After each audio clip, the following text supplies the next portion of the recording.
नमस्कार मैत्रिणींनो, तुमचं माझ्या यूट्यूब चॅनल सौंदर्य डिझायनरमध्ये स्वागत आहे। कालच्या व्हिडिओमध्ये मला कमेंट आलेली होती की 40च्या छातीचा व्हिडिओ बनवा। 40च्या छातीचा जो व्हिडिओ मी बनवते तो चौकोनातल्या कटोरीचा आहे। तर ही 40ची छाती, 14.5ची उंची आणि 37चं कंबर अशा पद्धतीने हे मापे आहे। मी आजचा व्हिडिओ बनवते तो चौकोनातल्या कटोरीचा। उंची 14.5 आहे, तर त्यामध्ये 1 इंच मिळून मी 15.5 घेतली। कंबर 37 आहे, 37चा चौथा 9.25। मी फक्त कटोरीचा भाग काढते, त्यासाठी मी इथे 2.5 इंच नाही, फक्त फिटिंगसाठी 1.5 इंच मिळवते।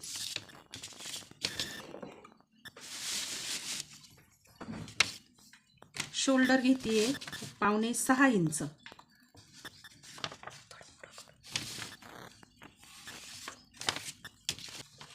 मुंडा घेते मी 6.5 इंच। हे 6.5 इंच इथे, आणि इथे परत एक रेष आपण पुढे खाली घेतोच। 6.5 इंच आणि 40ची छाती आहे, छातीचा चौथा भाग 10 इंच, त्यात 1.5 इंच फिटिंगच्या शिलाईसाठी 1.5 इंच।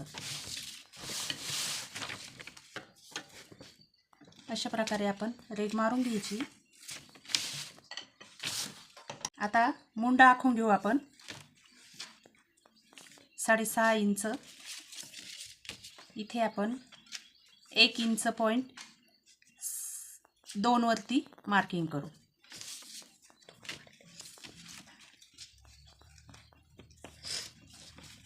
याच्या अर्धा करायचा, निम्मा। 1 2 3 ह्या तिन्ही मार्किंग आपण जोडून घेऊ, आणि इथे एक रेष खाली अशा प्रकारे मार्किंग करून घ्यायची। ही मुंडा कसा काढायचा, तर इथून आता हे मोठं माप आहे म्हणून मी 1.25 इंचावरती मार्किंग केली। छोटं माप असलं तर 1 इंचावरती केली तरी चालते। तर इथून मी 1.25 इंचावरती मार्किंग केली। इथे याचा निम्मा करून घ्यायचा। इथे मी छातीचा चौथा भाग करून जी 10 इंचावरती मार्किंग केलेली आहे तिथे, आणि त्यापासून खाली आपण इथे एक रेष म्हणजे ही अशी एक रेष, ही एवढी, तेवढी आपण खाली घ्यायची। मी आता ही कटिंग करून घेते।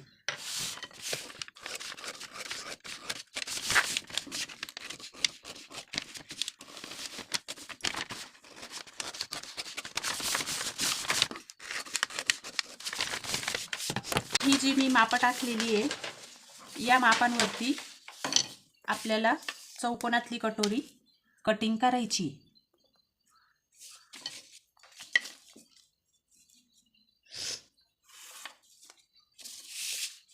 गोलातल्या कटोरीला पण सेम हीच मार्किंग करायची असते। फक्त कटोरी कटिंग करताना चौकोनातली करायची असेल तर तिची पद्धत वेगळी असते आणि गोलातल्या कटोरीची पद्धत वेगळी असते। हिचा आता आपण पुढचा गळा आखून घेऊ।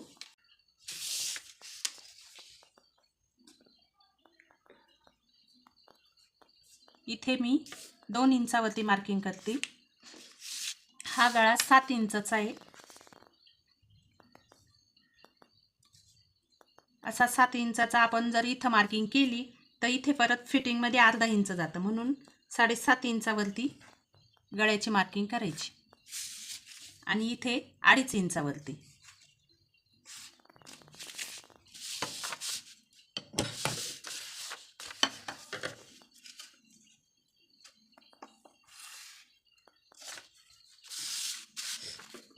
इथे गोलाकार शेप देऊन घ्यायचा।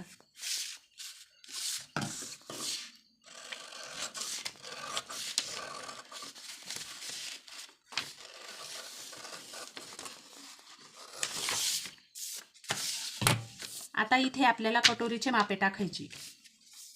40च्या छातीला मी 6 इंचाची कटोरीचं माप टाकते। गळ्यापासून खाली 6 इंच, आणि एवढी जी ही उरलेली आहे ही ब्रेसर पट्टी। इथे 2 इंच आहे, मग इकडे पण मी 2च इंचावरती मार्किंग करते।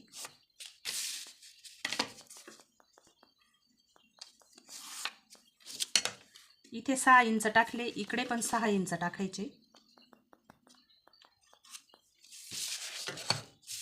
इकडनं 2.5 इंचावरती मार्किंग करून घ्यायची.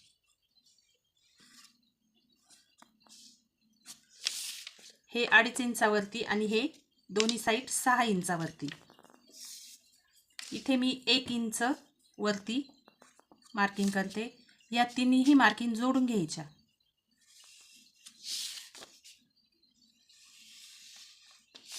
अशा पद्धतीने जोडून घ्यायच्या.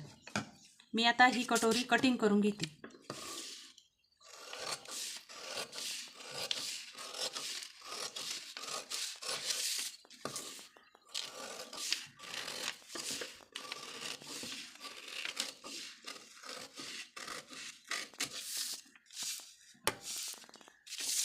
आपल्याला ही जी कटोरी कटिंग निघालेली हिच्यावरनं आपल्याला चौकोनातली कटोरीची कटिंग करायची. आणि ही जी ब्रेसर पट्टी निघाली, जेव्हा आपण कापडावरती कटिंग करतो तेव्हा हिला इथे असा वरती कर्व शेप देऊन मग कटिंग करायची. आणि ज्यांना कोणाला जमत नसेल त्यांनी डायरेक्ट दुसऱ्या पेपरवर ठेवून तशी कटिंग करून मग ती ब्रेसर पट्टी वापरायची, ही नाही वापरायची. मग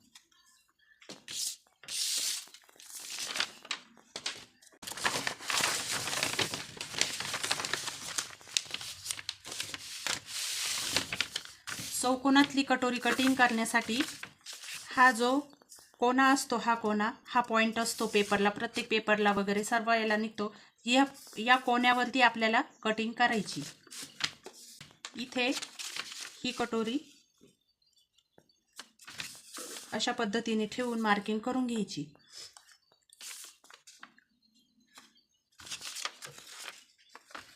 ही मार्किंग केल्यानंतर इथे 1 इंच,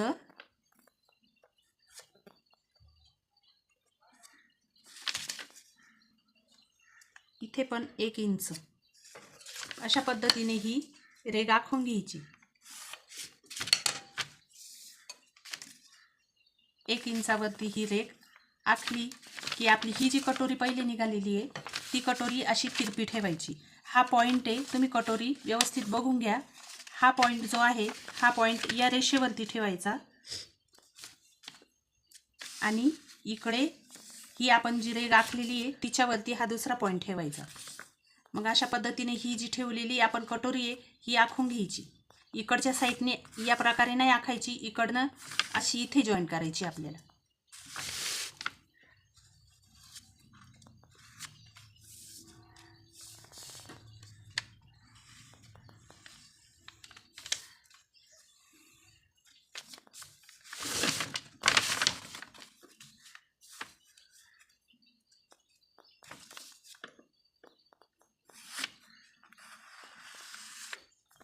अशा प्रकारे ही इकडनं इथे जॉईन करायची.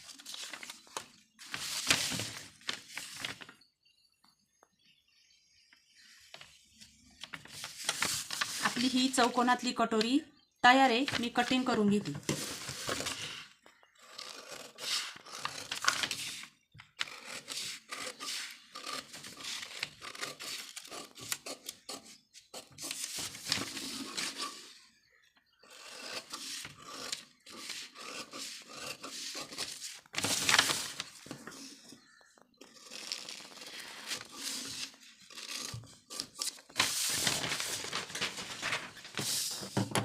अशा प्रकारे ही चौकोनातली कटोरी तयार झालेली आहे. आणि जेव्हा आपण स्टिच करतो तेव्हा अशी फोल्ड करून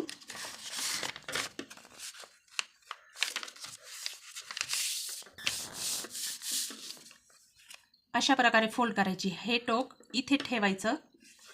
अशी फोल्ड केली की इथे टीप टाकायची.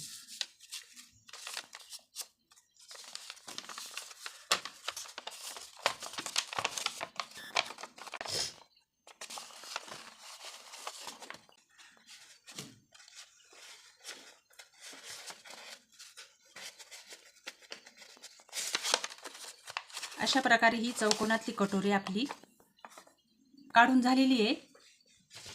हा पार्ट तुम्ही बघू शकता, पूर्ण स्टिच केल्यानंतर कमी येत नाही.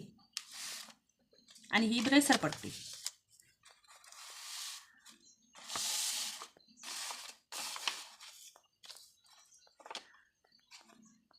आजचा व्हिडिओ तुम्हाला कसा वाटला? आवडला असेल तर लाईक करा, माझ्या चॅनलला सबस्क्राईब करा.